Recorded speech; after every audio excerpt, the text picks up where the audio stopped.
शहर संपादक श्री बंटी खरात, जळगाव येथील माजी महापौर ललित कोल्हे यांना सर्वोच्च न्यायालयाने मोठा दिलासा दिला असून त्यांचा जामीन मंजूर केला आहे. जळगाव-जवळील ममुराबाद रस्त्यावरील एल.के.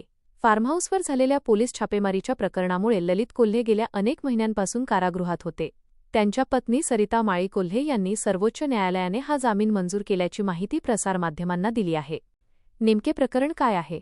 काही महिन्यांपूर्वी जळगाव पोलिसांनी ममुराबाद रस्त्यावरील एल.के. फार्महाऊसवर धाड टाकली होती. या ठिकाणी बेकायदेशीरित्या कॉल सेंटर चालवून परदेशी नागरिकांची ऑनलाईन लूट केली जात असल्याचा ठपका पोलिसांनी ठेवला होता. या कारवाईदरम्यान पोलिसांनी ललित कोल्हे यांच्यासह कोलकाता येथील 4 संशयित आणि इतर अशा एकूण 8 जणांना अटक केली होती. तपास अधिकारी तथा उपअधीक्षक नितीन गणपुरे यांनी न्यायालयात ही बाजू मांडताना हे संघटित गुन्हेगारीचे म्हणजेच ऑर्गनाइज्ड क्राईमचे प्रकरण असल्याचे सांगितले होते. दीर्घ कायदेशीर लढा या गुन्ह्यात अटक झाल्यापासून ललित कोल्हे हे नाशिक मध्यवर्ती कारागृहात न्यायालयीन कोठडीत होते. यापूर्वी जिल्हा न्यायालय आणि उच्च न्यायालयाने त्यांचे जामीन अर्ज फेटाळून लावले होते.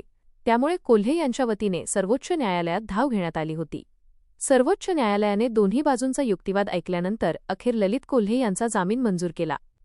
या निर्णयामुळे कोल्हे यांच्या समर्थकांमध्ये आणि कुटुंबियांमध्ये समाधानाचे वातावरण असून ते लवकरच कारागृहाबाहेर येण्याची शक्यता आहे.